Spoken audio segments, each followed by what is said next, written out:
दिव्य कवच कुंडल के साथ कर्ण अजय था और महाभारत के युद्ध में पांडव कभी भी उसे परास्त नहीं कर पाते। अतः इंद्रदेव उससे सुबह स्नान के समय ब्राह्मण स्वरूप में आकर दान में कवच कुंडल मांगते हैं। पिता सूर्य देव द्वारा दिखाए गए स्वप्न से कर्ण को यह बात पहले ही ज्ञात हो जाती है कि इंद्रदेव उससे रूप बदल कर कवच कुंडल मांगने आएंगे। पर फिर भी दानवीर कर्ण ब्राह्मण रूपी इंद्रदेव को खाली हाथ नहीं लौटाना चाहता था।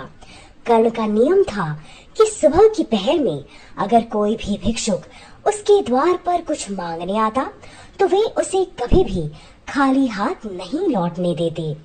इसी प्रकार ब्राह्मण के वेश में आए इंद्र की मांग भी वे पूरी करते हैं और अपना कवच और कुंडल निकालकर उन्हें दे देते हैं और कहते हैं, इंद्रदेव, मैं आपको पहचान चुका हूँ, पर आप एक भिक्षुक की तरह मेरे द्वार से चले जाएं, ये शोभा तो नहीं देता।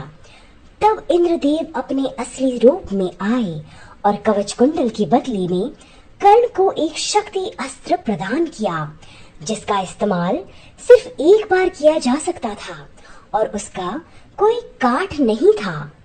युद्ध के दौरान भीम के पुत्र घटोत्कच कौरव सेना को तिनकों की तरह उड़ाए जा रहे थे।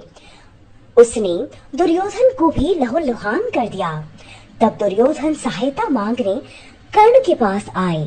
कर्ण शक्ति अस्त्र सिर्फ अर्जुन पर इस्तेमाल करना चाहते थे, पर मित्रता से विवश होकर उन्होंने वह अस्त्र भीम के पुत्र घटोत्कच पर चला दिया और उसका अंत कर दिया और इस तरह अर्जुन सुरक्षित हो गए।